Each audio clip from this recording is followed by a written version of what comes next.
Buenas tardes a todos y a todas. Bienvenidos a esta que es su casa y no es una cortesía rutinaria, que es tan cierto como que es así totalmente. Y en primer lugar agradecer la presencia de todos y de una forma pues especial, porque por trayectoria y rango así lo merece el caso de Alejandro, porque Alejandro trabajó en esta casa, trabajamos juntos cuando éramos un poquito más jóvenes, también antes juntos en el Ministerio cuando éramos también un poquito más jóvenes todavía, no sigo para atrás, que ya vamos a ir a la tierra infancia, y el que Alejandro haya venido aquí a compartir este rato con nosotros y esta presentación, pues para nosotros, para la OI, para mí personalmente, pues muy grato. También están personas que también han colaborado con nosotros, que forman parte de esta iniciativa. Veo por aquí a Chelo, entre otros, a Carmen, a Hugo Camacho, un grupo de gente que tiene que ver con esta casa y con nuestra tradición y nuestra trayectoria. Yo, por aquello de ser anfitrión, lo tengo más fácil, porque bueno, pues doy la bienvenida y no quiero, digamos, entrar en el territorio de explicar lo que se va a hacer, porque sería, digamos, invadir lo que no me corresponde, y además para eso está Tamara, que es un poco la persona que ha trabajado en todo esto. Pero sí quería ponerlo en contexto porque este informe, este trabajo no es casual, no es accidental. Como saben, fui candidato para la OI hace unos tiempos, y entonces, bueno, cuando recibí el apoyo de todos los países miembros de la OI, tuve que presentar un programa de presupuesto a la Conferencia de Ministros y Ministras, que es el Consejo Directivo de la OI, que es el órgano que, digamos, que gobierna la OI en cuanto a su actuación programática y presupuestaria. En esos meses, pensando en qué es aquello que tendría que ser la OI, o para la OI prioritario, en el área de educación, hay otras áreas que son cultura y ciencia, como bien saben. En la educación, hago la referencia obligada, es la mayoritaria, la que ha tenido siempre mayor ámbito de trabajo, por muchos motivos, por historia, por tradición y porque es una política pública que es la que más atención y demanda genera en nuestra región. Pues a plantear qué temas prioritarios, pues básicamente en este tiempo que se podía decir de campaña, hablando con los ministros y ministras, si a usted qué le interesa, qué le preocupa, había una especie de película repetida. Todo el mundo me decía, secretario, si usted es secretario, ocúpese de esto, ocúpese de esto, ocúpese de esto. Ese tipo de mensaje de qué es lo que nos interesa, qué es lo que nos preocupa, es lo que de una forma u otra, con la ayuda de más gente, de plasmar en el programa presupuesto, que el día 26 de septiembre en Guatemala aprobaron los ministros y ministras de Educación. Que en la educación se remite, digamos, y se resume en una serie de temas prioritarios. El primero es atención a la primera infancia. No creo que haga falta explicarlo, pero hay muchos motivos y muy acreditados que explican que la primera infancia es una etapa decisiva y que ahí cualquier esfuerzo cooperador que hagamos es muy importante. El segundo tema que se planteó fueron las nuevas competencias para el siglo XXI. Eso que está, digamos, en la agenda de todo el mundo, las competencias digitales, comunicativas, científicas, técnicas, tecnológicas, socioemocionales, ciudadanas, es otro tema que todo el mundo me decía que es un poco la hoja de ruta para el futuro también. Otro tema que se planteó, y que se planteó especialmente porque dos países así lo hicieron, insistencia especialmente en ello, que fue la difusión de la lengua portuguesa.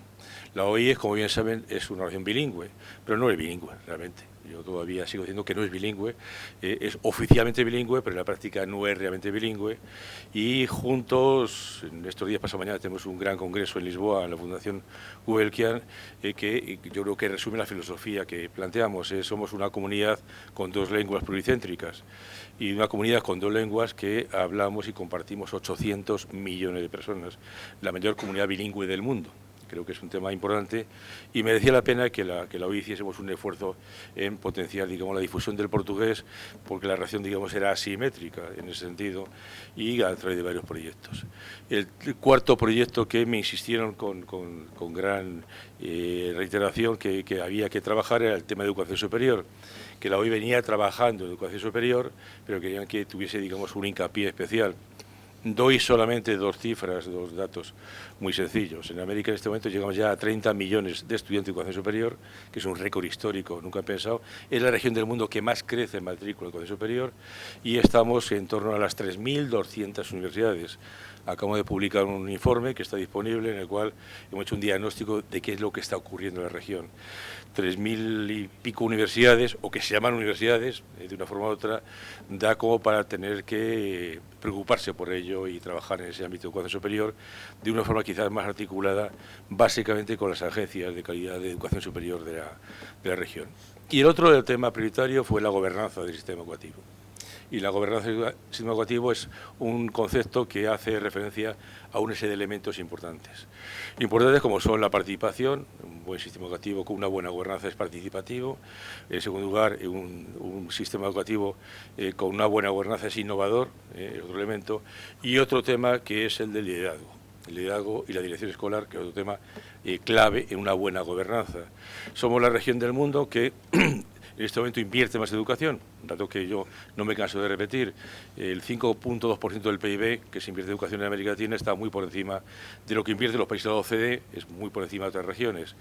Pero todo hace pensar que esa inversión no es tan eficaz o eficiente como debería ser. Y eso tiene que ver con la gobernanza y tiene que ver con aspectos, digamos, claves, como son el caso del liderazgo directivo. Además, hay informes recientes de la región que han trabajado en el tema y que han puesto de manifiesto que esto es así. Yo recuerdo uno de hace 4 años que hizo Oreal UNESCO, dirigido por Pepe Weinstein y por Ricardo Cuenca, que daba datos incluso cuantitativos del impacto que tenía la inversión en liderazgo y en dirección en cuanto a la mejora de la calidad de educación. La OCDE también ha trabajado en el tema, Beatriz Pont, una persona que bien conoce a Alejandro, y creo que tenemos suficiente evidencia como para pensar que es un tema que es importante y por eso nos pusimos a trabajar con él. Entonces, este informe es un informe que es un primer producto de este trabajo, en el cual, lo tengo que decir claramente, es posible gracias al Ministerio de Educación y Formación Profesional de España, que es quien apoyó el informe, lo hemos hecho conjuntamente, Carmen ha estado ahí, digamos, de contraparte, y además ha sido un texto y un documento que lo hemos compartido con todos los países de la región. Ha tenido, digamos, una alta capilaridad, como dicen ahora, en ese sentido, y otra difusión y debate. Tanto es una primera herramienta de algo que queremos que sea una línea de trabajo que vamos a seguir desarrollando y que ya estamos en este momento concretando con nuevos proyectos, bien con la ECID o con alguna comunidad autónoma española que estamos ya, que quiere comprometerse en este empeño.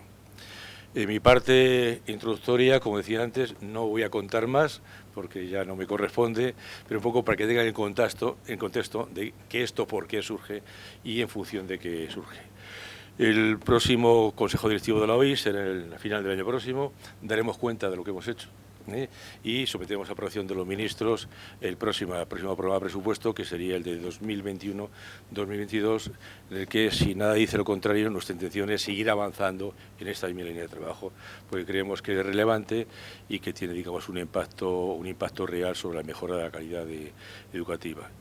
Por mi parte, nada más esta, digamos, introducción, y yo creo que ahora quien corresponde aportar su visión y su experiencia y su saber es a Alejandro. Alejandro tiene la palabra. Muchas gracias, Mariano, y muy buenas tardes. La verdad es que esta semana me corresponde atender a la OI como se merece, hoy aquí y el jueves en Lisboa, así que tendremos ocasión en 2 momentos diferentes de participar en actividades de la OI. Como lo ha dicho Mariano, sabéis todos lo querida que es para mí, el tiempo que trabajé aquí, todo lo que pude hacer, trabajar, aprender, disfrutar, y la verdad es que eso no se olvida. Así que, como dice el bolero, si tú me dices ven, etcétera, etcétera, pues aquí estamos.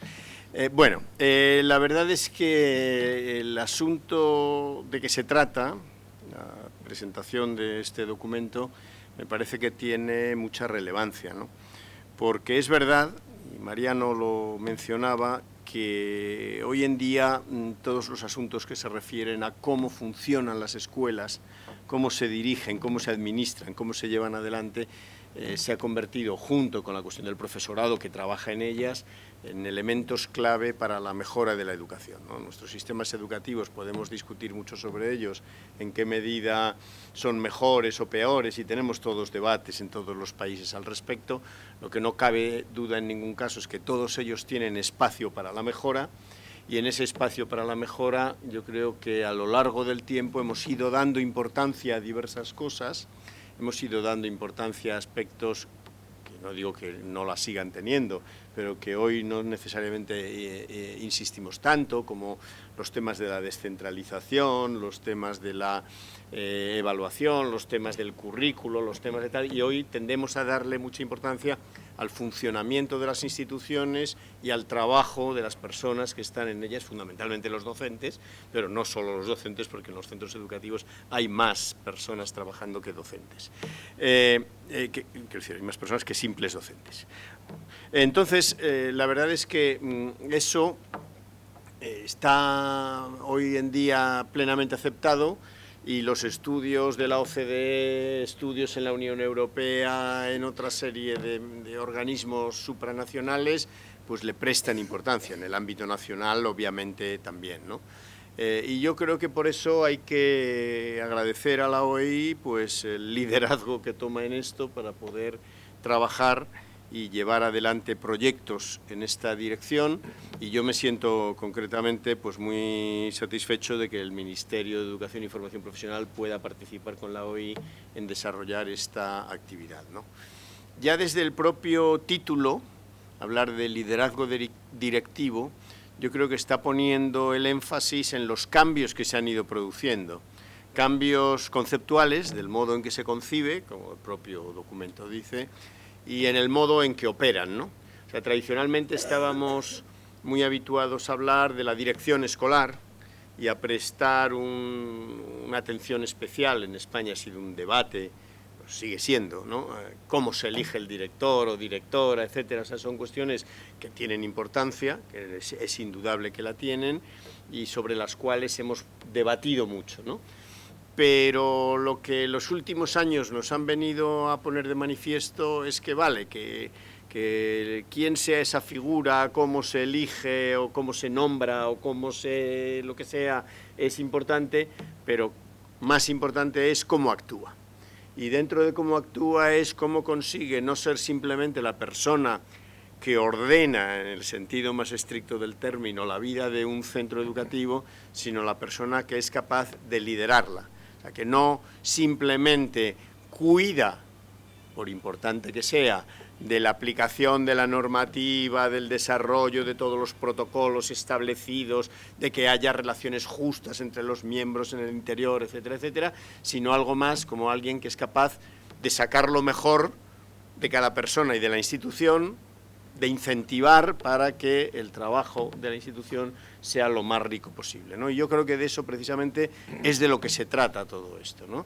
Es decir, bueno, cómo pasamos del debate sobre dirección y directores al debate sobre liderazgo y liderazgo directivo, y qué significa que un director o directora sea líder o no sea líder, y en qué debe serlo y en qué no es tan imprescindible que lo sea, y cuáles son esas dimensiones y demás, ¿no? Y yo creo que aquí lo que ha habido es una reflexión pues muy interesante, que al final acaba plasmándose en una herramienta para analizar esa normativa sobre directores, directoras, etcétera. O sea, no es tanto un tratado sobre el liderazgo directivo, aunque tiene una parte de análisis conceptual muy valiosa y muy clarificadora, pero luego lo que tiene de interés, desde mi punto de vista, lo que aporta es todo este conjunto metodológico de cómo definirlo, cómo establecer las distintas dimensiones, indicadores que nos permitan distinguir uno y otro, y por tanto se convierte en un instrumento valioso para analizar los modelos de dirección escolar en los países, en este caso países iberoamericanos, que son los que han trabajado en todo este proyecto, pero incluso que va más allá, porque esto está abierto al análisis de cualquier modelo de dirección, ¿no? Entonces, desde ese punto de vista, yo creo que la OEI nos hace una contribución valiosa, porque nos permite sentar unas bases para debatir sobre esto y para analizar nuestros sistemas, aunque sea empezando por cosas más modestas y conclusiones más preliminares, pero para ayudarnos a distinguir cómo podemos avanzar en un campo que es clave. Y yo creo que ese es el interés que tiene el estudio, ¿no? Ahora tendremos la ocasión de contar con 4 personas que van a entrar más a fondo en los distintos aspectos, y yo creo que podremos descender a un grado de análisis mayor de cada una de sus aportaciones, ¿no? Pero en conjunto yo creo que las aportaciones que realiza son valiosas para nuestros sistemas educativos. Los sistemas educativos iberoamericanos no son ni aquellos sistemas anticuados, atrasados que teníamos hace unas décadas, ni son aquellos sistemas que aspiramos a que sean o aquellos que querríamos que fuesen. Y por tanto, en esa situación yo creo que este tipo de instrumentos de análisis y de ayuda a la reflexión y posteriormente a la toma de decisiones al nivel que corresponda, pues me parece que son de un gran interés, ¿no? Así que, Mariano, muchas gracias como secretario general. Sé que hay otra gente que ha estado trabajando dentro de la organización, gracias a todos, pero a ti como secretario general por ese liderazgo de la organización para conseguir aportar instrumentos que son valiosos. Me permitirán, yo dentro de un ratito me tengo que ir a una cosa algo menos grata que esta, a un funeral de un amigo, y eso no es muy grato, pero en fin, estaré todo el rato que pueda para seguir con vosotros y conocer un poco más en detalle todas las cosas que habéis estado trabajando. Muchas gracias por la invitación y nada, encantado. Pues muchas gracias a ti, Alejandro, por contar con tu presencia y tu prólogo en este acto de una iniciativa que, como decíamos antes, es el comienzo. Ya hay próximos eventos en marcha y vamos a ir avanzando conjuntamente en ello. Yo en este punto ya daría la palabra a que Tamara, que es la que ha coordinado desde la OI esta iniciativa, pues empiece, digamos, a contarnos más detalles de todo lo que se ha hecho y lo que está pendiente por hacer. También avisa que esto continúa. Sí. Entonces nosotros salimos.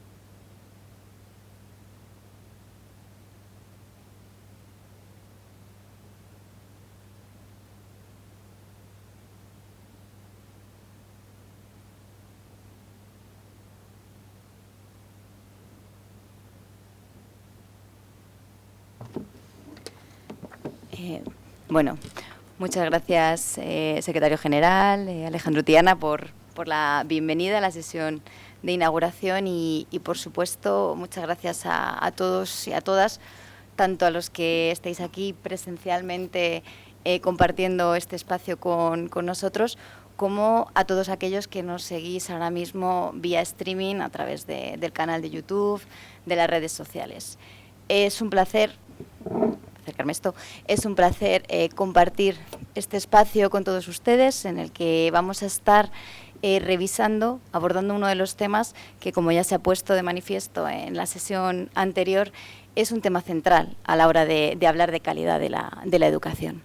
En las últimas décadas, la atención a este liderazgo educativo ha tomado especial relevancia, quizá también por lo que comentaban en la mesa anterior, la especial atención que le está dando la investigación educativa en torno al rol fundamental que tiene vinculado a la mejora de la calidad de la educación, de los procesos de enseñanza, en definitiva de la mejora de los procesos de enseñanza y aprendizaje de nuestros alumnos. La importancia de la temática, la importancia de abordar, de abrir un debate en torno a la cuestión del liderazgo educativo, y para ello vamos a contar con una mesa de especialistas y de amigos, como bien comentaba Chelo, que nos van a ayudar a analizar un poco más el tema y que ahora a continuación pasaré a presentar.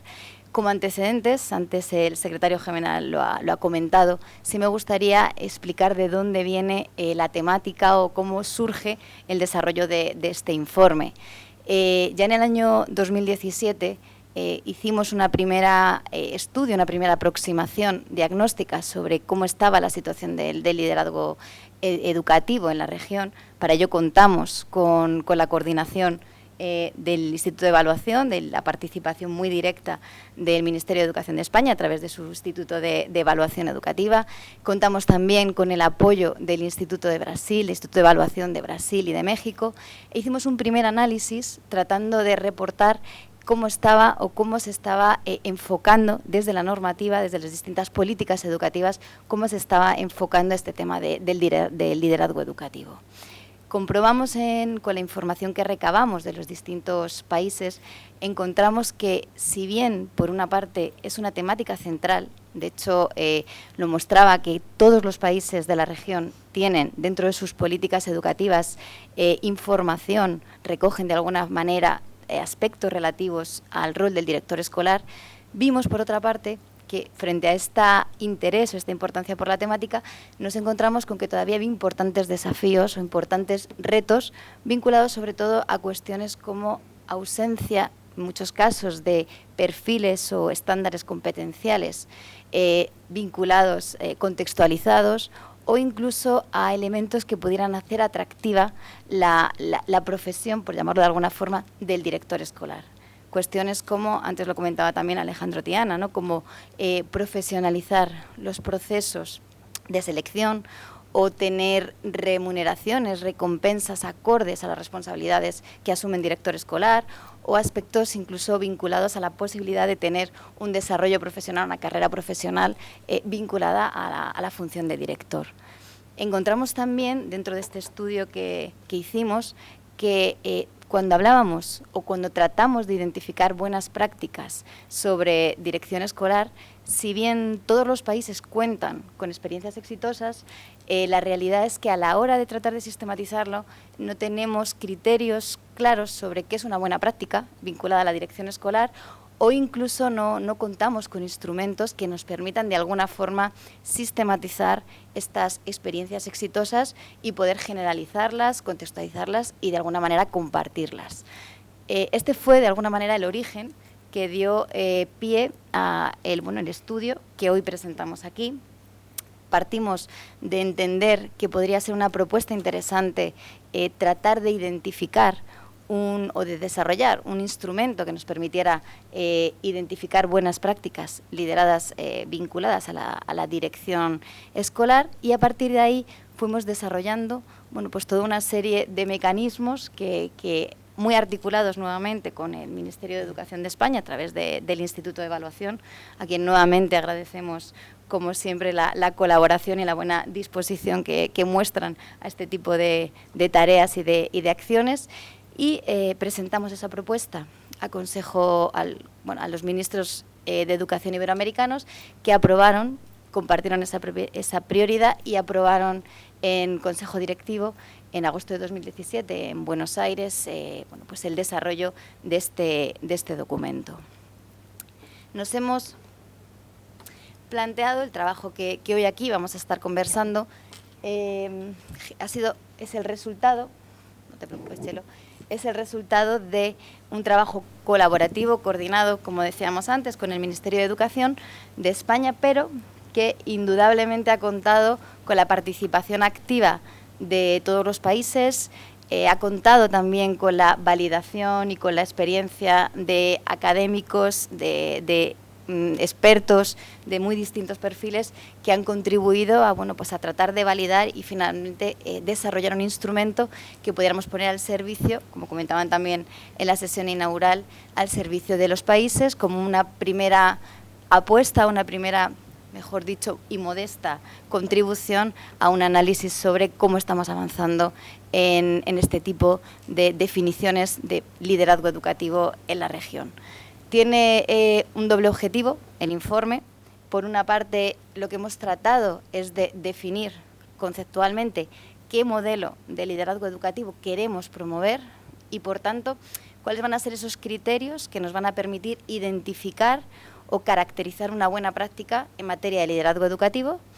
Y, en segundo lugar, cómo podemos operativizarlo. Es decir, tenemos ya la definición de hacia qué modelo educativo estamos avanzando, pues cómo somos capaces de diseñar un instrumento que nos permitiera medir de alguna manera o definir cómo íbamos, en qué grado la política educativa de un país está definiendo o está apoyando un determinado modelo de liderazgo educativo.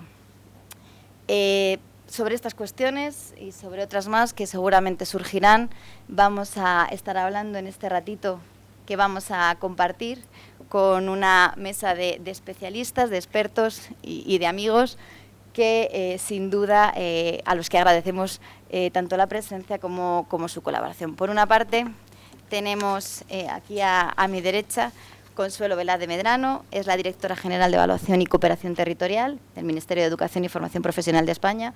Muchas gracias, Chelo, por tu presencia y por toda tu colaboración. Además, es una de las responsables principales del análisis conceptual y de la revisión conceptual que realiza el documento.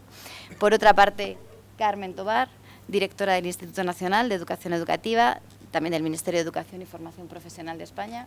Gracias, Carmen.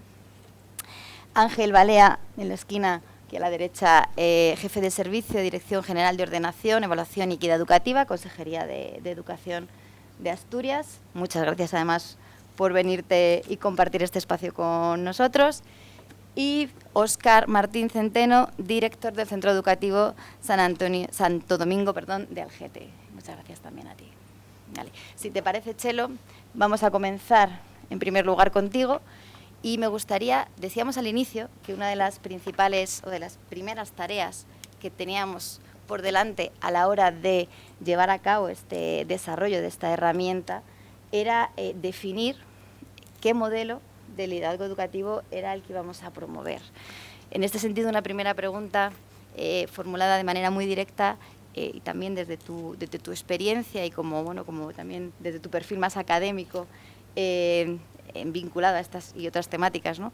¿Qué tipo de director o qué perfil de director escolar es el que debemos impulsar o hacia el que estamos avanzando? Y en este sentido, vinculado con esta pregunta, ¿consideras que desde la política, desde la administración, la normativa recoge estos criterios que definimos a nivel más conceptual o qué debería recoger? Gracias. Muchas gracias, Tamara. Secretario General de la OEI, Secretario de Estado, queridos amigos y amigas de las distintas instituciones, muy especialmente de la OEI y del Instituto Nacional de Evaluación, que ha colaborado junto con algunas oficinas como México y Brasil en este documento. Por mi parte, no es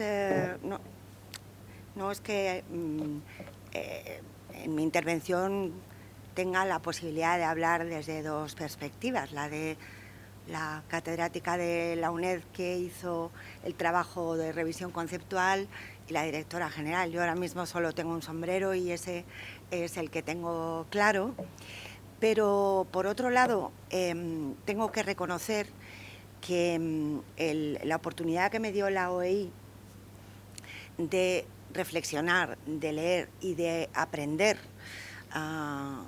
reflexionando sobre la revisión conceptual, me ha configurado mucho mi visión de que me van a permitir contestarte a las dos preguntas que me has hecho y que al mismo tiempo y aprovechando esa revisión conceptual voy a contestar al hilo de la revisión sin dejar de contestar a tus preguntas desde el punto de vista del Ministerio de Educación. Por un lado, quisiera enfatizar la importancia de un estudio que lo que se propone es evaluar políticas públicas, no directamente cómo se comporta un director en una escuela, porque el director o directora en el contexto de un sistema educativo pues, se debe pues a su entorno, las demandas que recibe y desde luego a la normativa a la que está sometido. Si previamente no hemos evaluado las políticas públicas, pues la evaluación del director, en fin, sería hacer una inferencia demasiado elevada, pasar de la práctica de los directores escolares a las políticas públicas. Eso es más que una inferencia, ¿verdad? Por lo tanto, me parece interesante que no debemos olvidar que lo que se trata de valorar es las políticas públicas de las administraciones local, provincial o regional y estatal. Por otra parte, había dos conceptos, hay dos conceptos en este informe que realmente para cualquier administrador de la educación son los relevantes. Uno es las buenas prácticas en una determinada materia y otra es en el objeto del que trata, ¿verdad?, esa buena práctica. Con relación a los constructos liderazgo escolar y buenas prácticas, yo aprendí varias cosas. En primer lugar, que el constructo liderazgo escolar ha pasado desde el estudio de una serie de tipologías o de clasificaciones de estilos de dirección y, por lo tanto, nos remitimos a catálogos o listados normativos de las funciones de los directores escasamente contextualizados, y eso nos lleva a un modelo de la dirección como administración del centro, ¿verdad? Hemos pasado a un conjunto, a considerar el liderazgo como un conjunto de responsabilidades del director, de competencias del director, para afrontar la complejidad de las interacciones que suponen el día a día de un centro escolar. Claro, esto nos lleva directamente a considerar al director como un constructor de una visión compartida del proyecto educativo de su escuela, y nos remite al enfoque de competencias y, desde luego, a la necesidad de establecer esos estándares competenciales que pueden orientar no solamente la práctica del liderazgo, sino, desde luego, la selección de los mejores, la formación permanente, el desarrollo profesional de esa figura y su fortalecimiento a lo largo de la vida profesional. Por otra parte, cuando consideramos qué es una buena práctica, en este caso referida al liderazgo escolar, pues hay autores que, Zabalza me viene a la mente, que consideran que cuando se habla de buena práctica no estamos hablando de principios, estamos hablando de práctica, de hechos. Yo, sin embargo, creo que necesariamente al valorar una práctica como buena o mala, siempre están en juego, estamos guiados por principios, por criterios de valor, y esto necesariamente hace combinar la observación del quehacer con la observación, o sea, con la evaluación de ese quehacer desde unos determinados criterios de valor. Y evidentemente parece que toda buena práctica educativa pues tiene una serie de rasgos: es innovadora, es efectiva, es sostenible, es replicable, y desde luego no basta con decir eso. ¿Es todo eso para qué? Pues para alcanzar un determinado estado de las cosas, unas determinadas situaciones que consideramos deseables. Una vez más, nos remitimos a los criterios de valor, a las decisiones. No es, por lo tanto, de mucha ayuda establecer listados de funciones, ni tampoco listados de características de una práctica, sin remitir a los principios y valores que iluminan nuestra observación del liderazgo o nuestra opción por un modelo de liderazgo o de otro. A partir del análisis de la revisión conceptual que había hecho Miradas en el 2017, muy interesante, por lo tanto, hubo que tomar algunas decisiones que yo hoy me sigo planteando desde el trabajo en la administración, en el Ministerio de Educación. Definir una buena práctica en el tema que nos ocupa, es decir, en las políticas públicas de fortalecimiento del liderazgo escolar, nos lleva a decir que son aquellas políticas públicas diseñadas por las administraciones que se proponen fortalecer el liderazgo directivo de acuerdo a un determinado modelo que se considera mejor que otro a partir de una serie de decisiones de valor. Por ejemplo, una serie de atributos de la buena práctica como la ética, la innovación, la capacidad de transformación, la corresponsabilidad, la eficiencia, la transferibilidad, la sostenibilidad, la interculturalidad o la interdisciplinariedad. Sería difícil pensar que alguno de estos, atributos no son atribuibles, valga la redundancia, a una buena práctica. Pero indudablemente dado que todo nos remite a decisiones previas a la hora de valorar las políticas públicas como buenas prácticas o más deficientes, hay que optar por un determinado modelo de liderazgo, porque de lo contrario no haremos más que establecer un análisis normativo bastante estéril que no nos lleva a poder emitir ningún tipo de juicio de valoración. En esa materia vemos que los autores agrupan sus posiciones entre que las políticas sobre el liderazgo escolar tienen que estar muy contextualizadas, por lo tanto una buena práctica es que ese liderazgo remita a un contexto, escuela rural, escuela urbana, centro grande, centro pequeño, y de lo contrario no sería una buena práctica, a aquellos que consideran que los modelos de liderazgo se pueden caracterizar con independencia del contexto. Y esto además porque la idea de una buena práctica de liderazgo se distribuye o se difunde a través de los organismos internacionales, la literatura científica o profesional, etc. Yo creo que, a mi juicio, siendo cierto que toda buena práctica, toda buena política en materia de liderazgo debe remitir a un contexto, sin embargo, los principios de orden superior que orientan las políticas y la acción de los líderes escolares pues pueden y deben tener cierto carácter universal. Por lo tanto, cierto carácter internacional, combinando el contexto de la práctica, de las políticas, con un fundamento, ¿verdad?, en principios de orden universal. Por ejemplo, los que emanan de la Declaración Universal de los Derechos Humanos, la Convención de los Derechos del Niño o, entre otros, la Declaración de los Objetivos de Desarrollo Sostenible de Naciones Unidas. Esto es porque persiguen hacer realidad un derecho, y aquí aparece el enfoque de derechos.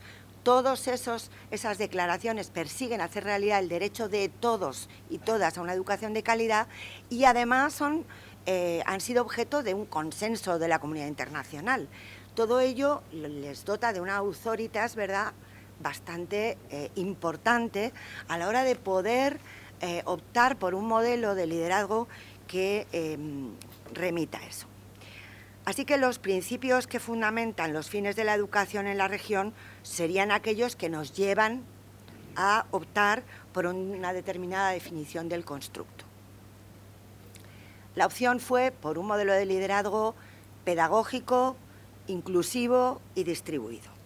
Pedagógico porque su objetivo es mejorar la calidad de la educación, de los aprendizajes del alumnado en ese centro, en esa escuela, con sus necesidades y su contexto particular. En este sentido, hay aportaciones muy valiosas de autores que tenéis a lo largo del informe, pues de Day, de Pont, de Heath y Tucker, de Ledwood, de Bolívar, de López y Murillo, y desde luego la revisión que hizo Ejido de los trabajos internacionales en esta materia.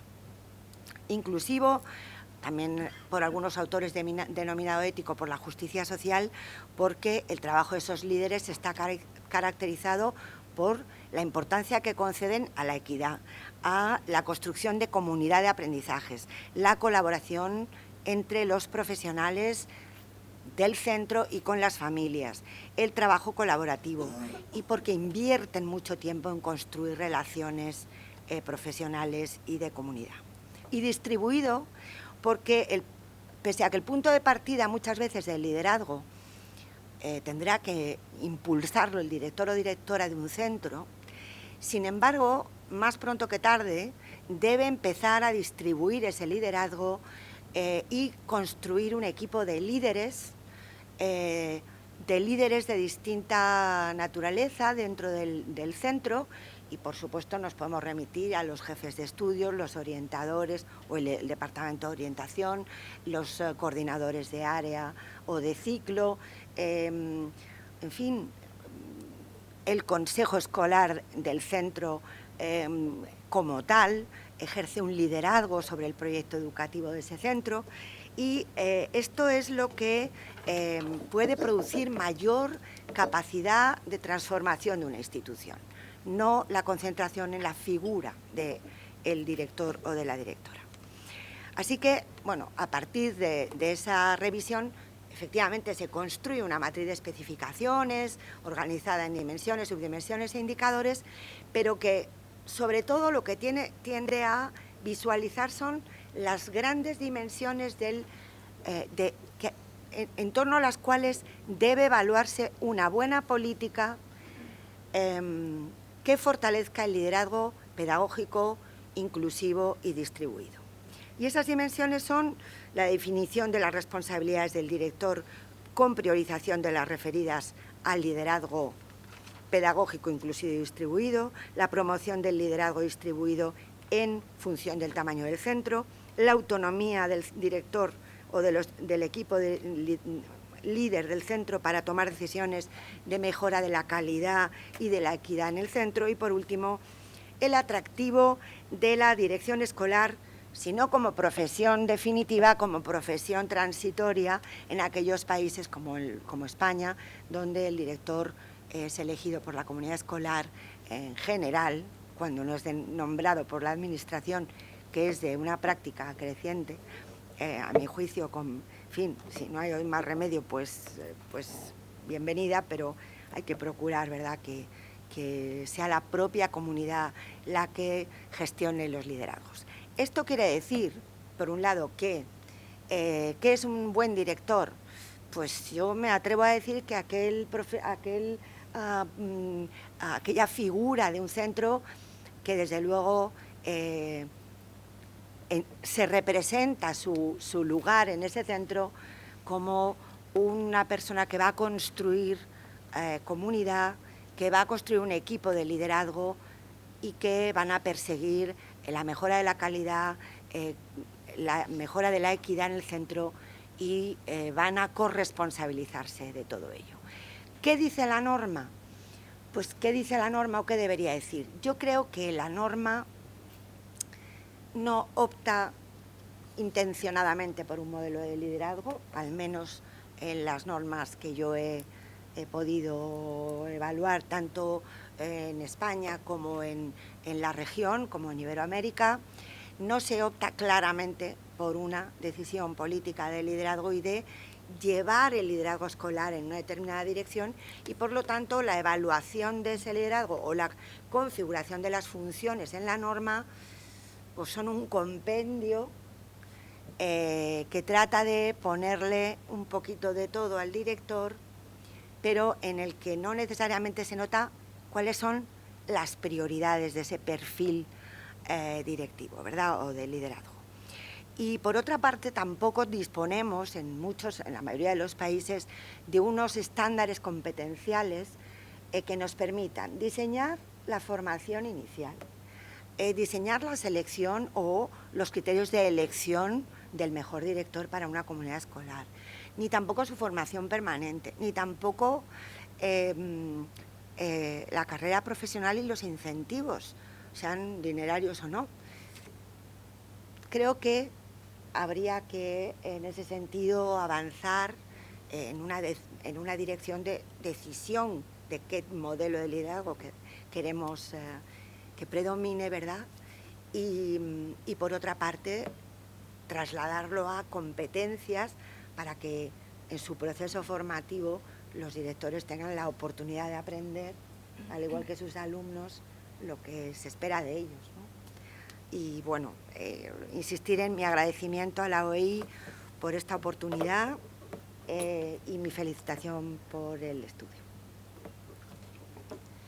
Muchas gracias, Chelo, por la exposición exhaustiva. Creo que ha quedado de sobra justificado el modelo de liderazgo hacia el que se trata de tender, aunque en muchas ocasiones, como comentas, haya todavía ciertas carencias o ciertos espacios o falta de definición en la normativa.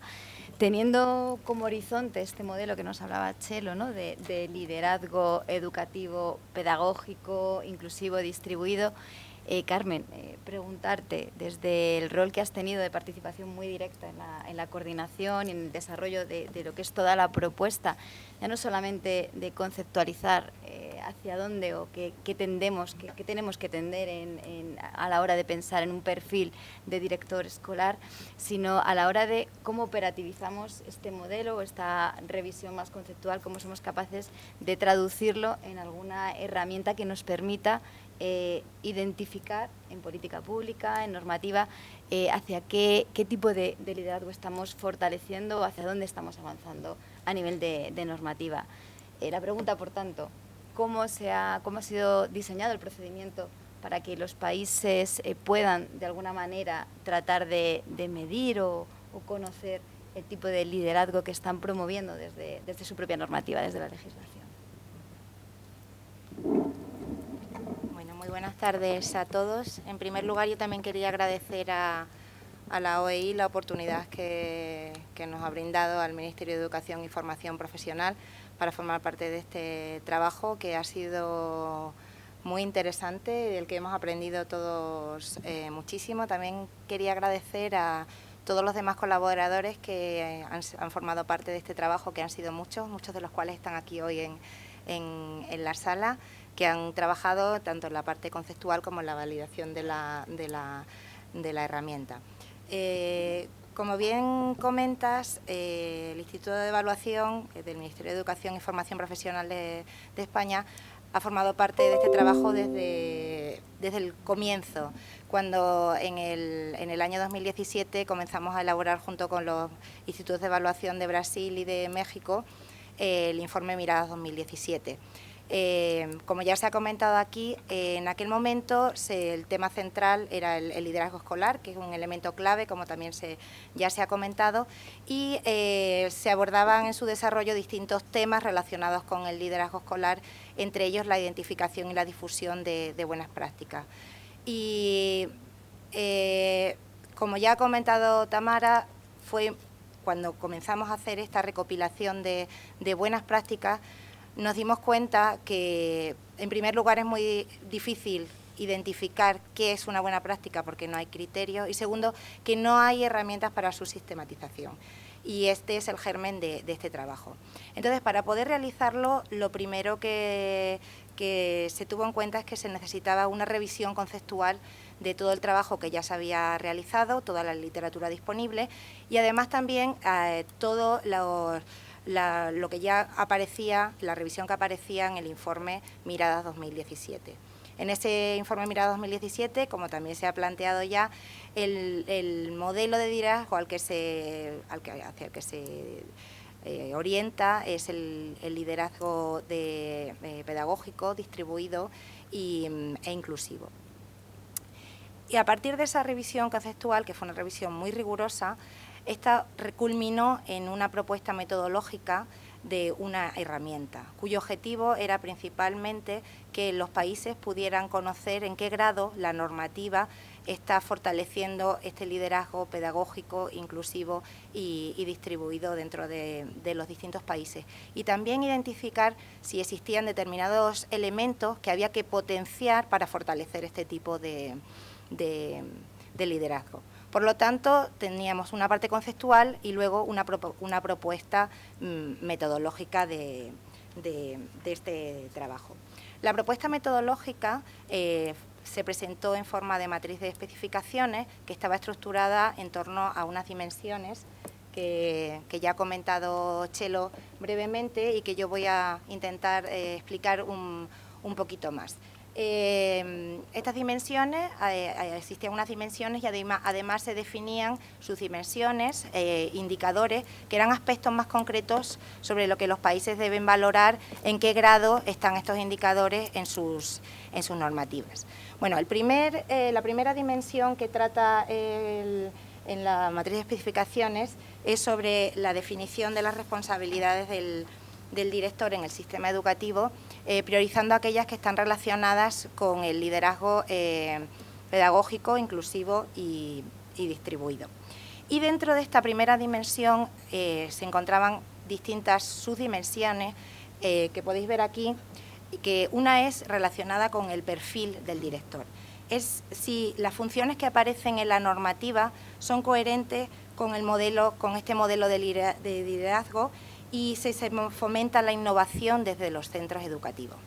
Otra subdimensión dentro de esta primera dimensión era sobre la distribución de las actividades. Si en la normativa viene cuantificado el tiempo que los directores deberían dedicar a cada una de las tareas, si solamente está hablando de gestión o si estamos promocionando el que haya otro tipo de tareas como las dedicadas al currículum, al desarrollo del competencial y no solamente a tareas de gestión, como ha ocurrido anteriormente. Y también otra tercera subdimensión era la relacionada con la coherencia entre las competencias de los directores y el resto de las políticas. Es decir, si la normativa se basa en este modelo de liderazgo para seleccionar, evaluar y formar a nuestros directores escolares. La segunda dimensión tiene que ver con la autonomía del director. Si desde la normativa se está fomentando el que el director pueda tener autonomía para poder liderar cambios en determinados aspectos que tienen que mejorar la calidad, la equidad y la inclusión dentro de los centros educativos. Dentro de estos elementos que pueden dar pie a la mejora de la calidad, que tienen que ver con la autonomía, puede ser la flexibilización de los horarios, también la gestión del personal, del profesorado, si tiene capacidad para contratar al profesorado, también si tiene capacidad para gestionar su presupuesto, también si tiene poder de decisión en cuanto a las relaciones que mantiene el centro con la comunidad educativa, porque el centro no se considera como algo aislado, sino parte de una comunidad educativa que es muy importante, y también, y esto es muy interesante, si tiene poder de decisión en cuanto a la metodología y al currículo que se está impartiendo dentro de ese centro. La tercera dimensión es la promoción del liderazgo distribuido del director desde la normativa. Un aspecto muy importante dentro de este modelo de liderazgo es que se trata de un liderazgo distribuido, como bien ha comentado Chelo. Ya no se trata de un poder unipersonal que está todo concentrado en el director, sino que el poder de liderazgo está distribuido entre distintas personas, tanto dentro del centro como fuera del centro. Y para tener en cuenta esta dimensión, se tuvo en cuenta el tamaño de los centros. Se tuvo en cuenta si los centros eran de más de 100 alumnos o menos de 100 alumnos. Y eso es por el tipo de centro que hay dentro de Iberoamérica. Una vez más, la importancia de la contextualización, como ya se ha comentado en esta mesa. Y por último, la última dimensión es la dimensión de cómo atraer y retener a los buenos profesionales dentro del liderazgo directivo. Cómo hacer que el trabajo del líder directivo sea atractivo. Y aquí hablamos de distintas subdimensiones. Una es la profesionalización y es aquí lo que estamos intentando valorar es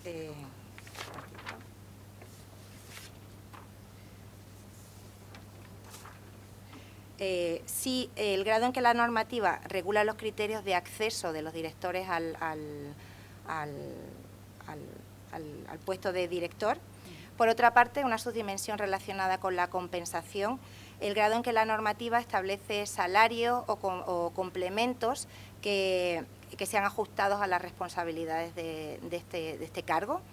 Y por último, las oportunidades que tengan estos directores de promoción, no solamente vertical, sino también horizontal, y también la posibilidad de tener acceso a formaciones especializadas para el cargo de director, o de otros incentivos que no sean solo salariales, como es el caso de participación en congresos, en redes de trabajo, etcétera. Estas serían las 4 dimensiones y algunas de las subdimensiones que aparecen dentro de la herramienta de trabajo. Como podéis ver, se trata de un trabajo muy riguroso que consta de una parte conceptual y de una herramienta ya de trabajo. Y Todo esto ha tenido un proceso de validación muy riguroso, no solamente de la parte conceptual, sino también de la validez que tiene la aplicación de esta herramienta dentro de los países de Iberoamérica.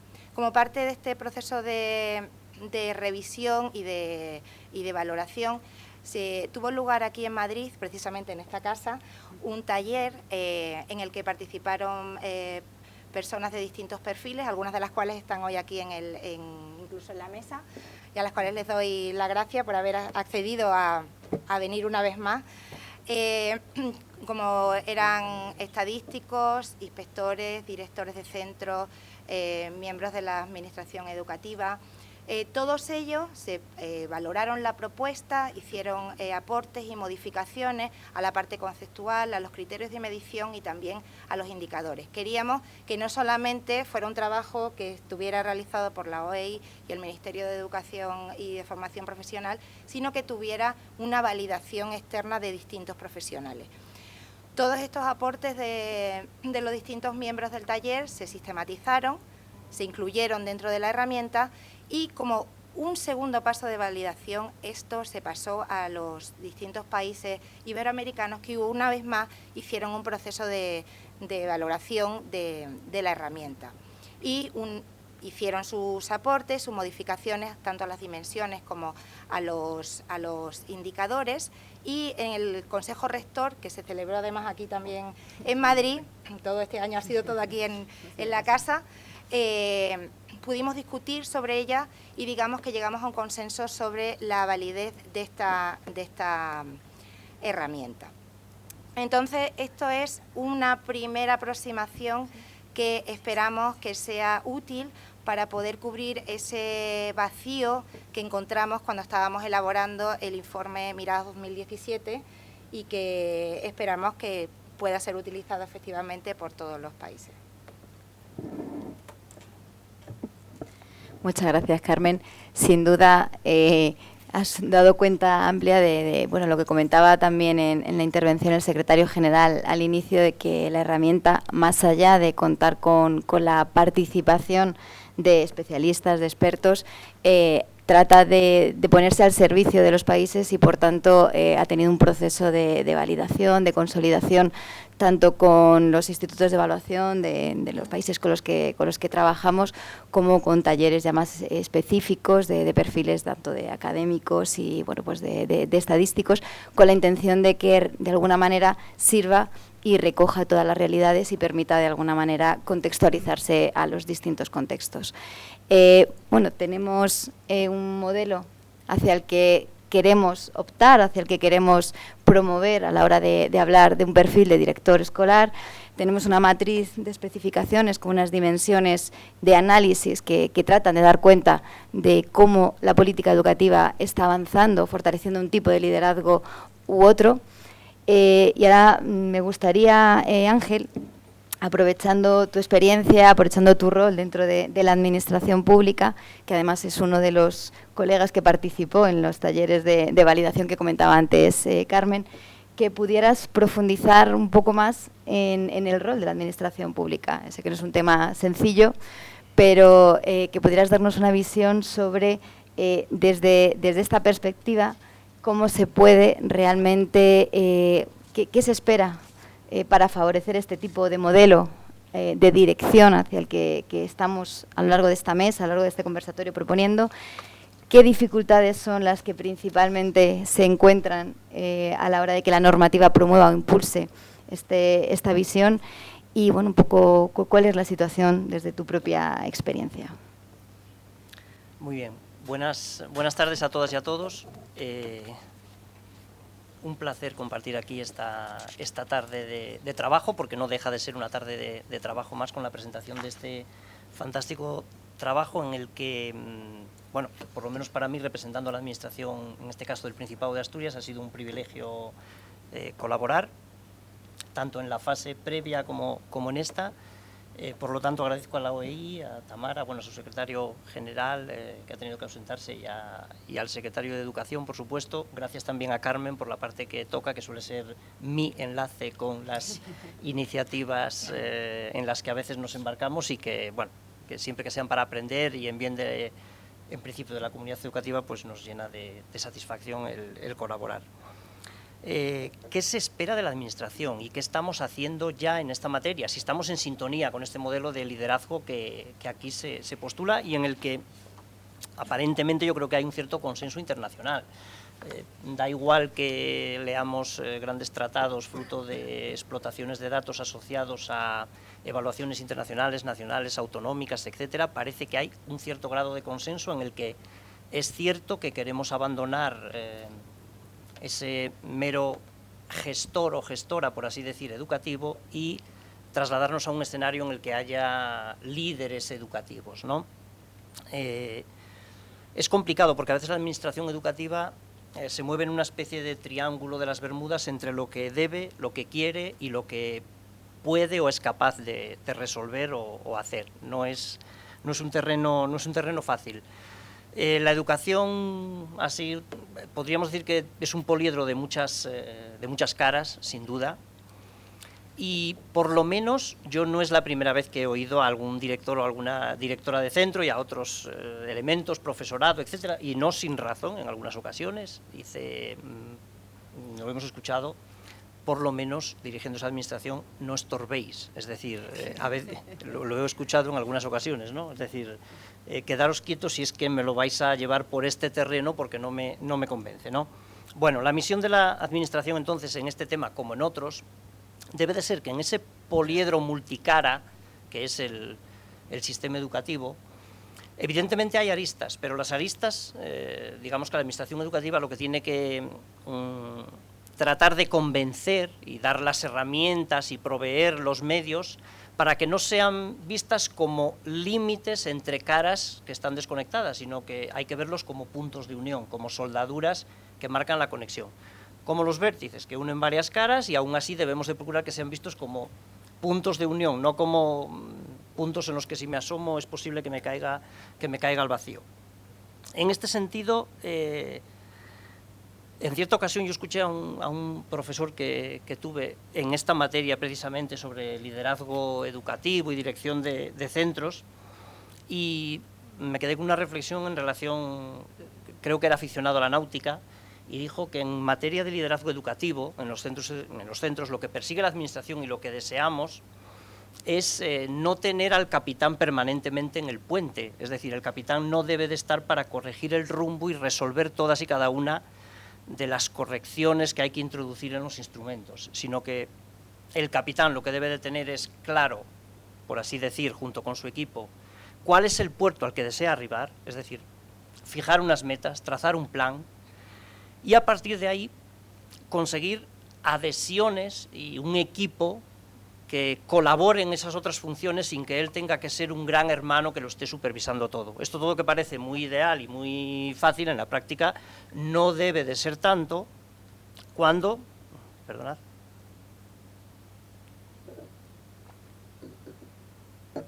cuando bien sea a raíz de los estudios TALIS, bien sea con explotaciones primarias o secundarias de bases de datos, de evaluaciones internacionales, cualquier iniciativa concluye que es necesario buscar líderes, pero cuesta tanto construirlos, darles forma. Es más, como bien apuntaba Consuelo, ya no es que cueste conseguir auténticos líderes que respondan a este perfil, sino que efectivamente hay un déficit de vocación, vamos a llamarla directiva, en el término anterior, vocación de liderazgo, vocación directiva.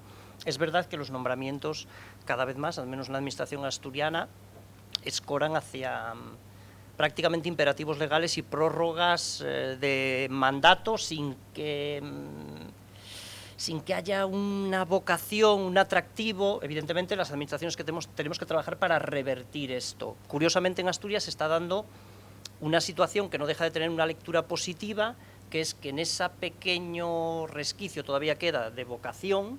Sí es verdad que la vocación se está escorando hacia el sector mujeres en la educación. Es decir, tenemos muchas más candidatas a dirigir instituciones educativas que candidatos en las últimas ediciones de renovaciones que se han sustanciado en nuestra comunidad, lo cual, bien, ya digo que no deja de ser un apunte interesante. No estamos mal en este campo, no voy a entrar en él, en el del desequilibrio entre sexos, porque en particular en Asturias estamos bastante bien. Tradicionalmente en educación primaria y en el conjunto de España dice Talis que hay un equilibrio bastante acorde con lo que suele ser la presencia mayoritaria de la mujer como profesora, frente a lo que solía ser la presencia del hombre como profesor, no tanto en secundaria, pero bueno, se están de alguna manera reduciendo las diferencias, ¿no? Pero bueno, al margen de todo esto, que opera así a modo, digamos, introductorio, la pregunta es si en las administraciones se hace algo al respecto para atender a este liderazgo caracterizado por estos tres grandes conceptos, ¿no? Queremos un liderazgo que apueste por la inclusión, que sea inclusivo, queremos un liderazgo participativo, bueno, queremos un liderazgo ideal, el modelo que nosotros tenemos que querríamos para el centro en el que escolarizásemos a nuestros hijos e hijas, a los hijos e hijas de nuestros vecinos, a nuestros amigos, es decir, queremos ese modelo de centro, porque socialmente creemos que es más justo y que contribuye a un mejor desarrollo de lo que son las competencias de nuestro alumnado. 5 cosas, me voy a centrar en 5 cosas un poco más concretas, ¿de acuerdo? Tras estos análisis más generalistas y necesarios que me precedieron. Estas 5 cosas tendrían que ver, o podríamos resumirlas, yo creo, por ser muy rápido. La administración tiene que escuchar, de hecho lo hace y debe de hacerlo más todavía, ahora entraré un poco en ello. La administración debe de formar, y por aquí ya ha habido apuntes acerca de la formación inicial y la formación continua, es decir, las dos fases fundamentales. Otra cosa se habla del reconocimiento a posteriori, y la administración como tercer punto que está ejecutando acciones en determinadas administraciones en esta línea es: no podemos pedir un determinado modelo de liderazgo, un determinado modelo de capitán o capitana de barco educativo, y que el barco no responda o no esté adecuado a esas exigencias. Es decir, no podemos pedir liderazgo flexible cuando el centro no es flexible, no está concebido con esa idea. Luego ahondaré un poquitín más y os hablaré de un proyecto que se ha lanzado desde hace un año, un poco más de un año en Asturias, y que yo creo que es interesante en esta materia. La cuarta cuestión sobre la que me gustaría reflexionar muy por encima sería el fomento de proyectos propios de centro, lo cual lleva asociado un concepto que va ligado al de liderazgo, que es el compromiso y sobre todo también el de la distribución, el de equipo. Y por último, también tiene que salir, evidentemente, como quinta pieza, habría más, evidentemente, pero yo he elegido estas 5, así como me parecían reseñables, el tema de los recursos. Hay que dotar de recursos adecuados.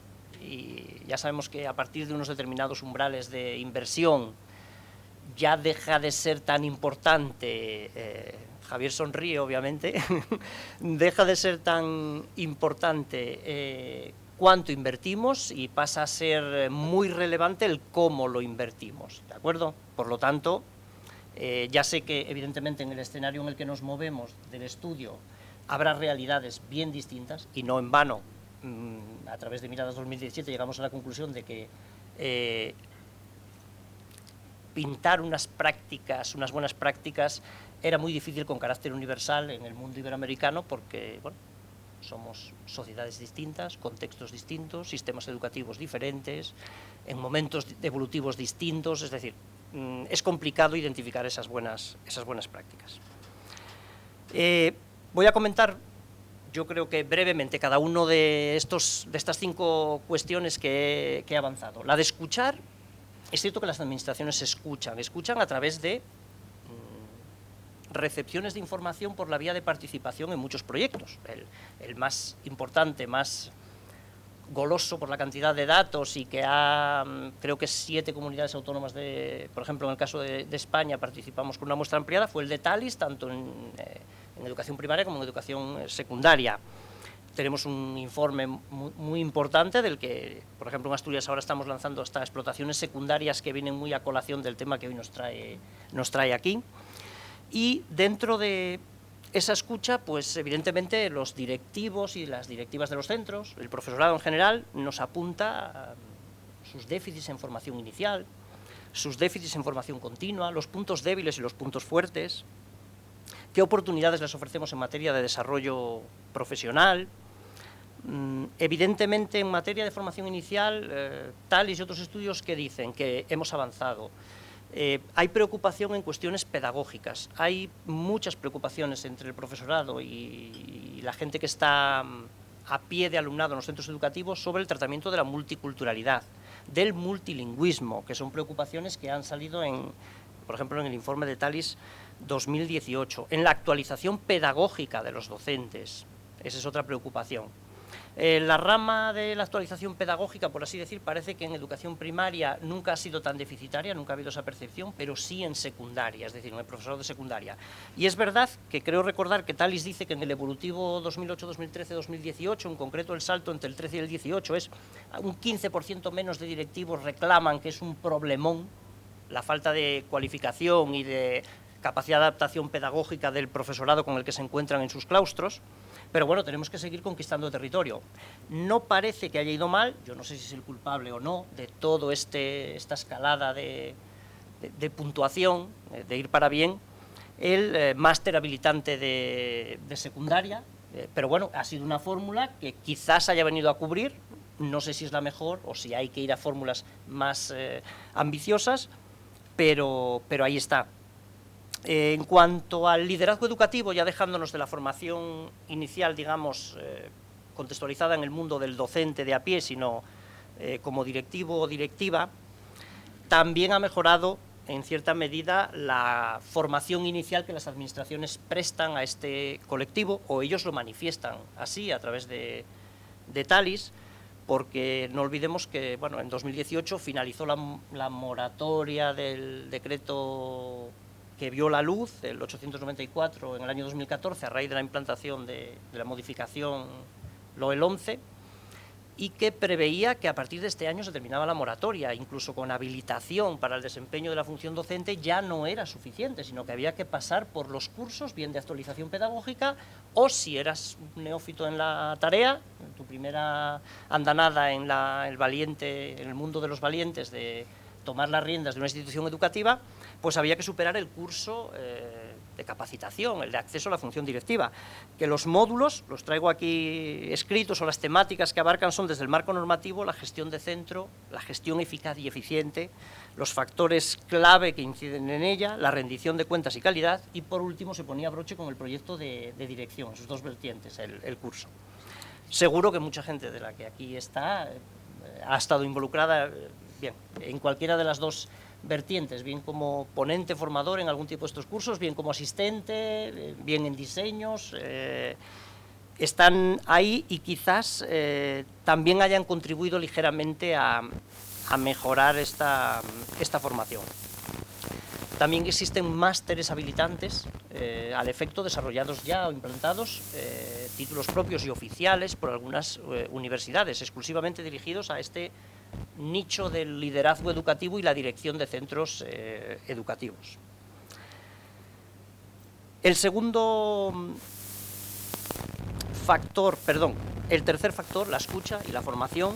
El tercer factor que yo apuntaba era no podemos buscar un modelo de dirección y de liderazgo que se caracterice por la distribución, la flexibilidad, una serie de conceptos que queremos que calen en ese líder educativo y llevarlo, o es difícil encajarlo en según qué modelos de centros que a todos nos pueden venir a la mente, donde las paredes son inamovibles, los espacios son los que son, estamos constreñidos y hay poca flexibilidad para crear otros escenarios pedagógicos. En este sentido, como apuntaba, en Asturias yo creo que el detonante fue la construcción o la idea de construcción de unos nuevos institutos que eran absolutamente necesarios. Yo ya empiezo a tener mis dudas viendo la evolución demográfica que sigue mi comunidad autónoma de si necesitaremos todos los centros educativos que tenemos en un futuro. A eso sí que va a ser un problema serio. Hay más comunidades que tienen este mismo padecimiento que nosotros, pero bueno, al margen de esto, lo que se constituyó fue un modelo de grupo de investigación, intervención, de trabajo, constituido por docentes, algunos en cargos directivos, otros no, creo que son 20. El proyecto se llama Espacios, porque no puedes encajar un modelo flexible de este nuevo liderazgo en un centro digamos, construido al formato tradicional, ¿no?, de los años 60 o 70, que es la mayor parte de las construcciones que tenemos levantadas, al menos en Asturias. Ya han egresado dos documentos, uno se llama Nuevos espacios de aprendizaje y el otro Actuaciones para una escuela inclusiva. Pero lo que buscan básicamente es un modelo de centro flexible. Si queremos un modelo educativo y un modelo de liderazgo que pilote ese centro, desde que se encarga el estudio de arquitectura previo, de diseño, construyendo espacios, definiendo cómo va a ser la organización del centro.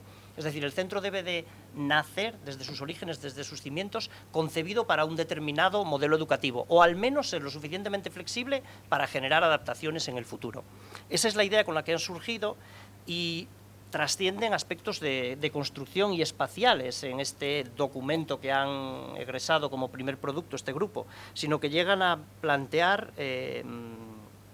una nueva estructura de agrupación curricular, en la que incluso varía hasta quiénes son los representantes de según qué agrupamientos de materias por ámbitos deben de asistir a las comisiones de coordinación pedagógica. Es decir, es un modelo donde, digamos, se rompe el formato tradicional y habrá que darle en un futuro, porque, digamos, el documento está ahí, la idea está ahí, habrá que darle encaje legal y ver dónde el ROIES, porque el ROIES sigue vigente y ya no es de estos últimos años precisamente. Entonces los desarrollos normativos también tendrán que dar cabida a este nuevo modelo organizativo que favorezca este liderazgo. Si queremos un nuevo modelo de enseñanza, es posible que necesitemos un nuevo paradigma de centros educativos y de estructura. Hablaba como cuarta cuestión de una serie de, decía, proyectos de centro que parece ser que apuntaban a potenciar ideas que tienen que ver con este modelo de liderazgo que pretendemos patrocinar, por así decir, desde las administraciones. Lo bueno que tienen estos proyectos, a los que nuestra comunidad autónoma se llaman de una determinada forma, pero estoy seguro que en otras muchas, porque en otras conversaciones que tengo en el grupo técnico de evaluación, etcétera, lo he compartido. Lo importante es que hay un marco para que, de alguna manera, un centro promueva un proyecto con unas series de metas, se compromete a una serie de cosas, a desarrollar unas líneas de actuación. Evidentemente, eso supone adquirir un compromiso y a cambio de ello la Administración le provee de una serie de recursos para ver si en ese plazo de tiempo que se ha dado logra esas metas o no. En Asturias se llama contrato programa, en otros lugares se llamará de otras maneras. Pero lo importante de este proyecto es que parece ser que trufa un poco a la organización. Si quieren desarrollar ese tipo de proyecto, el proyecto tiene una serie de condicionantes o premisas y una serie de actuaciones que van en sintonía con este modelo de liderazgo que aquí se pretende promulgar. ¿Por qué? El proyecto lleva formación. En Asturias, por ejemplo, dura 3 años, tiene 3 fases y lleva formación en todos los años. Está ligado a ese concepto de acompañamiento, que sería el que nosotros trasladaríamos a este modelo de liderazgo. El proyecto lleva un equipo impulsor, está prescrito que tiene que haber un equipo impulsor que se responsabilice de su implantación y su desarrollo, lo cual no deja de ser un modelo de liderazgo distribuido. No es la dirección quien tiene que responsabilizarse, sino hay un equipo impulsor que se va a responsabilizar del mismo. Naturalmente hay una fijación de metas y objetivos y que deben de ser compartidos, participados y estar trazados en un plan. Requiere compromiso, por tanto, por parte de determinados agentes de la comunidad educativa.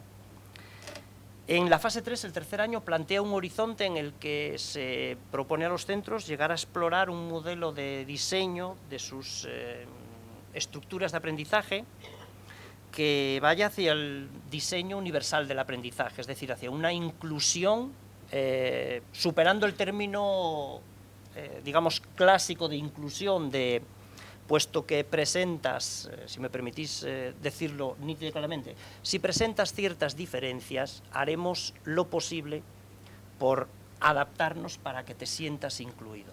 No. La idea es, si conseguimos el diseño universal de aprendizaje, que en origen nadie perciba que es diferente, sino que el diseño metodológico y pedagógico que esté implantado admita todo tipo de variantes, ofrezca diferentes soluciones en función de las características de cada uno de los individuos que llegan a la institución educativa. Es decir, se trata de promover ya no centros reactivos, es decir, no se trata de reaccionar ante la diversidad, reaccionar ante cualquier diferencia, ante cualquier problema, ante cualquier particularidad. Se trata de promover centros de carácter preventivo, proactivos, ¿de acuerdo? Y como quinta cuestión, yo planteaba que las administraciones ya hacen cosas, y seguro que pueden hacer muchas más, pero se está haciendo un esfuerzo importante, y Thalys dice que es relevante, el sentirse en una situación de cierta estabilidad profesional. Es decir, ¿la estabilización de las plantillas es buena para poder liderar proyectos? En principio sí, evidentemente. Es bueno gozar de esa estabilidad bien entendida. Aumenta los niveles de satisfacción del profesorado. Si tenemos profesorados satisfechos, probablemente sea más participativo, estará más motivado y estará dispuesto a liderar proyectos, a despertar sus vocaciones de líderes. Evidentemente, aquí las administraciones se mueven en un terreno resbaladizo. El envejecimiento del colectivo es el que es, al menos en Asturias es patente, y yo creo que en España también tenemos unas medias de edad donde yo me sigo sintiendo relativamente joven, con lo cual eso ya empieza a colocarte en un escenario, vas acumulando décadas de experiencia y en cambio te sigues sintiendo relativamente joven dentro del mercado de los y las docentes, ¿no? No todos son cosas buenas y hay mucho que trabajar en estos 5 campos y en otros muchos por parte de las administraciones, pero la segunda parte de la pregunta creo que iba, y si ves algunas cosas difíciles, es decir, la normativa lo aguanta todo. Bueno, la normativa no es la solución, evidentemente, aunque ayuda y debe de crear el marco. La normativa es una condición necesaria, pero no suficiente para impulsar. Si el impulso dependiese de la normativa, estaríamos superimpulsados y superimpulsadas, porque sería escribir en el Boletín Oficial del Estado, en el BOPA, en el caso de Asturias, y ¡hala!, impulso te va. Pero no es así, lamentablemente, no. Y este impulso entrará en vigor al día siguiente de su publicación en el BOE. Pues lamentablemente no funciona así. Desde luego la normativa soporta mal algunas cosas. Soporta mal la simplificación de los procesos administrativos ligados a la gestión de centros. No sé si es un sentimiento de carácter generalizado en toda España, pero en Asturias hay presión por parte de los consejos de dirección, donde están representadas las direcciones de los centros, sobre el riesgo de aplastamiento por la carga burocrática. Es decir, vamos a decirlo, sienten que se están calcificando como las rocas ahí con la presión, porque resulta que la carga burocrática se les vuelve insostenible. Uno cuando está en el otro lado de la administración, dices tú lanzas una iniciativa y es la tuya, la del órgano, la de evaluación educativa, y dices, hombre, no será para tanto, si esto se resuelve muy fácil. Claro, pero es que hay tantos órganos en la administración lanzando iniciativas simultáneamente y requerimientos. Bueno, luego creo que tendremos ocasión de oír algo probablemente en esta línea por parte de Óscar. Es así, es decir, probablemente sí haya esa carga burocrática. Aligerarla no es fácil, pero bueno, yo creo que es uno de los capítulos que deberíamos de revisar. Ejercer y desarrollar una autonomía real en los centros, autonomía de gestión, autonomía en materia económica. Ha llegado una nueva ley de contratación que es tremenda, los que la hemos sufrido en nuestras carnes desde la perspectiva de la administración. Me imagino que en los centros la situación no es fácil, se les fiscalizan de multitud de cosas cuando, por otro lado, la norma vende autonomía. Bueno, debemos de tener claro que unos queremos dotar de autonomía a los centros y que los otros están también dispuestos a asumirla. Quizás haya que revisar las necesidades horarias de dedicación a funciones directivas, no lo sé, pero también tiene difícil encaje normativo a día de hoy, o habría que hacer un esfuerzo para ver qué encaje normativo tiene. Las administraciones deberíamos de dar respuestas ágiles a las adaptaciones que requieren instrumentos que los centros utilizan en el día a día. En Asturias se llama SAUCE, Sistema de Administración Unificada de Centros Educativos, que a veces su adaptación a las modificaciones normativas no es lo suficientemente veloz para que nuestros compañeros directivos no se quejen de que no responde a sus necesidades. Por un lado, le requerimos algo en la norma, no adaptamos las herramientas con la suficiente premura. Y para finalizar, también sigue habiendo ciertas resistencias a utilizar los procesos de evaluación, y mira que hemos hablado de evaluación y llevamos años o décadas trufando todo de evaluación educativa, pero la evaluación del desempeño como un elemento determinante de mi desarrollo profesional como docente o como directivo, sobre todo si está ligado a reconocimiento, salario, compensaciones, etcétera, es un tema escabroso y que genera ciertos recelos. Por lo tanto, desde el punto de vista de la normativa, creo que estos son 5 cuestiones que costaría abordar, pero que quizás en algún momento haya que replantearse. Gracias. Me he pasado un poco, pido disculpas, pero bien, con esto finalizo. Muy amables. Muchas gracias, Ángel. Nada, bien interesante la reflexión y además con ideas muy puntualizadas, muy concretas, tanto de lo que aporta la administración pública como de los retos o elementos que todavía hay por delante como aspectos de mejora. Comentabas, ¿no?, que la normativa todo lo puede impulsar o todo puede de alguna manera plantear, y quizá durante todo este espacio que hemos estado compartiendo nos hemos centrado mucho desde una mirada de la legislación, de la política pública, y no hemos centrado tanto en lo que ocurre en la realidad de un centro educativo. Parece que hay una necesidad, parece fundamental, no solamente quedarnos en el análisis de lo que los desarrollos teóricos nos plantean, que debe ser un buen modelo de liderazgo educativo, o lo que la propia norma nos dicta en relación a competencias, perfiles, funciones, sino tratar de ver si realmente existe una brecha, que en muchos casos sabemos que así es, entre lo que se legisla y lo que en la realidad el director puede hacer en su día a día, en su práctica dentro de su centro educativo.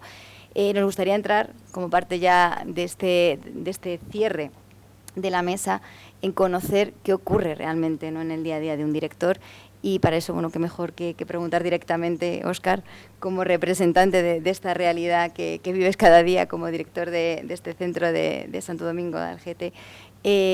Bueno, cuéntanos, ¿no?, qué ocurre realmente, ¿no?, frente a estos perfiles, estos modelos que tratamos de promover y que están bien fundamentados y bien defendidos muchas veces dentro incluso de políticas y propuestas. ¿Qué puede hacer la Administración para facilitar que realmente la tarea del director sea pedagógica, sea distribuida, sea inclusiva, y qué ocurre en la realidad del día a día de un centro? Bueno, lo ha dicho mi compañero de mesa antes, por lo menos no molestar, ¿no? Ahora, hablando en serio, buenas tardes. En primer lugar, me gustaría agradecer al OEI tanto el magnífico trabajo que han realizado como también la invitación a esta mesa. Creo que se han señalado en esta mesa varias cuestiones que son absolutamente esenciales para entender el proceso de liderazgo que se está llevando en los centros, y cómo también este proceso de liderazgo es necesario que vaya transformándose para adaptarse a los requerimientos que la propia sociedad nos solicita. Teniendo en cuenta ese planteamiento, hay 2 vertientes que suelen chocar cuando uno empieza a trabajar en un centro docente dentro de las labores de dirección, y básicamente están relacionados con cuestiones que han sido también señaladas en esta mesa. La primera de todas es que casi todos los informes internacionales, se ha hablado aquí de TALIS, particularmente hacen una incidencia muy grande en la importancia que tiene la autonomía de gestión de los centros educativos y la importancia también del liderazgo pedagógico de los directores dentro del proceso de mejora de cualquier sistema educativo. Partiendo de esas ideas, nos encontramos con que desde la Administración sí que existe la necesidad de refrendar estos conceptos y de tratar de dar esa flexibilidad a los centros docentes, pero luego nos encontramos con una realidad en la que ese tema burocrático del que estábamos hablando precisamente antes coarta la libertad que tienes. Si queremos pedirle algo a la Administración, casi cualquier director pediría tiempo para poder gestionar las diferentes iniciativas que tiene en la cabeza y que quiere desarrollar para hacer de su centro ese concepto que tenía inicialmente cuando presentó el proyecto de dirección. Hace unos 16, 17 años empecé a trabajar en un equipo directivo en un centro educativo. Yo había trabajado solamente 1 año como profesor, y el segundo año la directora que tenía en ese momento me solicitó que cogiera la secretaría del centro. Me dijo que tenía un día para pensarlo, de manera que yo fui a mi padre, que había sido secretario y director, y le dije: mira, me han ofrecido esto, entonces no sé muy bien qué hacer, ¿no? Él me miró muy preocupado, ¿no? Como padre me dijo: no lo hagas, pero en fin. Una vez que ya lo había hecho, a continuación me dijo: ten una lista de tareas. Yo le dije, hombre, eso es evidente. Y a continuación me dijo, no, ten una lista de tareas y mírala todos los días, porque no veas cómo crece, ¿no? Tengo la suerte y a veces la desgracia de llevar el Consejo de Directores de Madrid, que es la entidad que representa a todos los directores de Madrid, ¿no? Y hace pues, unos meses tuvimos que contrastar diferentes cuestiones con respecto a los horarios de los directores y varios compañeros decidieron que bueno, iban a hacer una especie de seguimiento de todas las acciones que realizaban los directores, ¿no? Entonces, no os voy a aburrir, pero el estudio implicaba cientos y cientos de tareas constantes con respecto a la gestión de los centros, con respecto a la burocracia en los mismos, las comunicaciones, el mantenimiento, los procesos arquitectónicos de los propios centros educativos, la seguridad en los mismos, la gestión económica de los diferentes resultados, las veces en que tienes que ser médico y enfermero de tus propios alumnos, la atención a la diversidad y todo lo que requiere, las veces en que tienes que convertirte en psicólogo de tus docentes, de tus padres, de tus madres, de los alumnos también, la disciplina y la ejecución de los diferentes planes de disciplina que establecen los mismos, todos los procesos de evaluación, los procesos de rúbrica, las diferentes acciones que se tienen que llevar a cabo, tu labor docente, que también la tenemos, y todas aquellas cuestiones que quedan dentro de ese ámbito del liderazgo pedagógico que tenemos que también desarrollar en nuestros centros. ¿Cuál es el problema fundamental? Que en muchas ocasiones esa burocracia de la cual estamos hablando, aunque la administración tenga el deseo de darnos autonomía y nosotros mismos tengamos el deseo de asumirla, es muy difícil que se lleve a cabo por las dificultades de tiempo que todos tenemos. Para mí, un director, cuando aborda ese proyecto inmenso que es adquirir esas riendas de un centro educativo, desde luego tiene que tener una ilusión tremenda para poderlo llevar a cabo, porque desde el primer día te das cuenta de que la idea que tenías es muy diferente. Yo tuve la suerte de haber pasado primero por una secretaría, darme cuenta de lo que era estar en un equipo directivo, porque seamos sinceros, ningún profesor que haya formado parte de equipo directivo tiene ni idea de lo que es estar en un equipo directivo. Y partiendo de esa experiencia, cuando posteriormente, tiempo después, presenté proyecto de dirección, lo hice con el convencimiento de que quería establecer un liderazgo pedagógico real y sabía que eso iba a implicar tardes y tardes de trabajo para librarme de la burocracia que evidentemente no iba a poder evitar. Cuando presenté proyecto de dirección lo hice tarde. Y cuando presenté dicho proyecto, el director de área se acercó a mí para decirme, mira, estos 7 u 8 centros han quedado sin dirección, me encanta la propuesta que has defendido, y me gustaría que cogieras uno de ellos. En el último momento surgió un centro más, el Colegio Santo Domingo. Yo había sido alumno de ese colegio, así que dije, por favor, quiero este centro educativo, si es posible. Firmé los papeles y a continuación el director de área me dijo, se nota que llevas tiempo sin pasar por tu antiguo colegio, que sepas que el año que viene lo cerramos. En ese momento el colegio contaba con 73 alumnos y ese fue la inmensa bienvenida que tuve para comenzar con el proyecto. Cuando llegué al centro educativo había 8 profesores, de esto hace ahora mismo 6 años. Esos 8 profesores, la mitad de ellos eran cuarto y mitad porque estaban compartidos con otros centros y yo les presenté un proyecto en el que quería defender, con esa situación, que nos íbamos a convertir en uno de los centros de referencia de este país, ¿no? Ellos me miraron y lo único que dijeron es, al menos intenta que no nos supriman la plaza.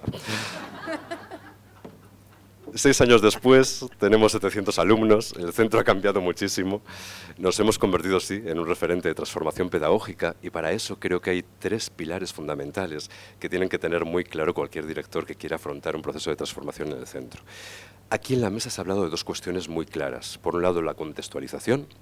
Es básico, es muy importante tener claro cuál es tu contexto, pero no perdamos de vista una cuestión. Cuando una familia viene a la jornada de puertas abiertas que realizas en tu centro, antiguamente iban a 1 o a 2. Actualmente han pasado por 8 o 9 centros educativos para verlo, y esos centros educativos no están en lo que llamaríamos contexto cercano. El contexto de tu centro educativo te lo da tu proyecto de dirección, no la geografía que rodea tu colegio. Segunda cuestión, hemos hablado también de liderazgo distribuido. Me parece absolutamente esencial para poder poner en funcionamiento en el centro educativo, pero hay que tener en cuenta una cuestión. Cuando uno piensa en liderazgo distribuido, suele pensar en su equipo directivo, en un grupo motor que se establezca en el centro educativo, en la orientadora. Yo os puedo decir por experiencia que el liderazgo que una profesora de educación infantil 3 años ha establecido en mi centro educativo es muy superior al que en algunos momentos puede llegar a tener personas con un cargo dentro de mi centro educativo. No hay que perder de vista que ese liderazgo distribuido ha de ser también la flexibilidad de un director para dejar que cualquier persona que esté en un centro educativo y en un claustro pueda apoyar en la medida de sus posibilidades el desarrollo del proyecto del centro. Yo digo en muchas ocasiones que el liderazgo que establezco en el colegio y el proyecto educativo que he puesto en marcha, que es cierto que parte de un proyecto de dirección, yo me lo creo mucho, pero hay profesores que se lo creen más que yo. Y esa ha sido una de las cuestiones que ha permitido que el liderazgo distribuido en el centro sea un liderazgo real, y eso hay que tenerlo en cuenta. Con respecto a las atribuciones, a las competencias que tiene un director, en muchos casos te dicen, estas son tus competencias, pero realmente quieren decir, estas son tus responsabilidades. Las competencias son otra cosa muy diferente, y para mí son tres muy claras. Un director ha de tener una competencia comunicativa importante, y eso no significa que sea un gran orador, significa que ha de utilizar la comunicación para establecer primero claridad en el proyecto que trata de comunicar a sus docentes y a sus familias, y segundo, porque esa comunicación ha de ser capaz de motivar y de conmover a su profesorado para conseguir que ese proyecto se convierta en una realidad. Un director ha de ser capaz de ponerse delante de un claustro y convencerle de cosas que van a implicar más trabajo del que tendrían si no hicieran nada, pero ha de conseguir que ese trabajo del cual les está hablando se convierta en una motivación personal para ellos, una motivación que quieren asumir como algo que da significado a su vida profesional. Ese significado se convierte también en el proceso de transformación de un centro educativo. Es, por tanto, esa comunicación algo absolutamente esencial, pero dependiendo del estilo del director, se puede convertir también en me tomo un café con una persona, un café con otra persona, y en petit comité voy consiguiendo que ese proyecto se vaya articulando de una manera clara dentro del claustro al que estoy representando. Lo mismo con las familias. Puedes estar seguro de que vas a hacer una reunión estupenda para las familias y tratar de conmoverles y de promover cualquier acción. O puedes salir a la puerta donde se quedan hablando y hablar con unos y con otros para conseguir que poco a poco se vaya tejiendo esa comunicación real dentro del centro para abrirlo después a proyectos muchos mayores. Por otro lado, un director ha de tener unas buenas competencias para la organización. Eso no significa que tengas que estar en toda la organización del centro, pero sí significa que has de diseñar una buena organización para tu centro docente. Si tú haces una buena comunicación, promueves la motivación en tu centro, tienes a todos tus compañeros, a tus colegas perfectamente preparados para asaltar el cielo y poner en marcha un proyecto educativo interesante, y al día siguiente no tienes una organización que lo respalda, esa motivación se desvanece. Por tanto, la organización ha de ser básica y fundamental para poderlo desarrollar todo. Y estas dos cuestiones, tanto la comunicación como la organización, no te las suelen enseñar en ningún curso de directores. Es importante que de la misma manera que los líderes de cualquier empresa reciben cursos de formación sobre liderazgo y comunicación, nosotros nos planteemos que hay veces que es mucho más importante estas dos cuestiones que el curso que recibes en cuanto entras en la dirección, que suele ser un curso, aquí en Madrid le llamamos raíces, pero entiendo que se llama sauces, o se llama, el otro día, hablando con directores de La Rioja, me dijeron que su programa se llamaba Racima. Digo, bueno, normal. Lo que yo no entiendo es por qué la administración tiene esa especie de obsesión vegetal, ¿no? Pero bueno, en cualquier caso, lo aprecio mucho, ¿no? Pero realmente sería conveniente que esos cursos de liderazgo y comunicación estuvieran ahí presentes. Y quiero señalar un tercer pilar que también me parece básico, que es la empatía, la capacidad de ponerte en el lugar del otro, de cada uno de tus compañeros y compañeras que tienes en tu claustro, y también de todas las personas que están con sus problemas personales, con las familias y con tus alumnos, porque eso va a permitir crear una serie de vínculos que hacen real la participación en un centro educativo. Estos tres pilares para mí son básicos, y en relación con la administración, lo que sí necesitamos es flexibilidad, y lo que cualquier director te pediría es que le dejáramos desarrollar y mantener el liderazgo pedagógico en los centros, porque al final es la clave para que un centro educativo funcione bien. Pero para que ese liderazgo pedagógico se pueda desarrollar, es necesario que la administración nos deje trabajar. Tan simple como eso. Muchas gracias.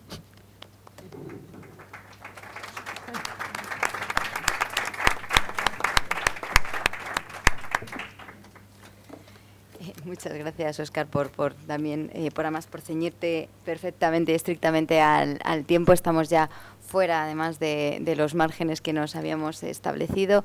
No tenemos más tiempo ni para preguntas ni para debate. Yo creo que ha sido una mesa intensa de propuestas, de ideas. Ahora lo que toca, bueno, pues es continuar avanzando. Hay muchos desafíos, hay mucho avanzado también, pero todavía muchas cuestiones pendientes de desarrollar desde cada uno, desde los distintos perfiles de administración pública, desde la función, como nos comentaba Óscar, del importante rol que tiene un director y de los cambios que puede realmente llevar a cabo cuando tiene claras, nos definió una serie de competencias bien importantes. Vamos a cerrar aquí, agradecer nuevamente a todos los panelistas, a la mesa, su colaboración, su presencia aquí y la cantidad de ideas que nos han aportado. Por supuesto, a todos ustedes por su tiempo, por su asistencia, los que nos siguen vía streaming. Y bueno, seguro que tendremos ocasión de continuar con nuevas conversaciones sobre este tema y sobre otros muchos en futuros momentos. Muchas gracias a todos.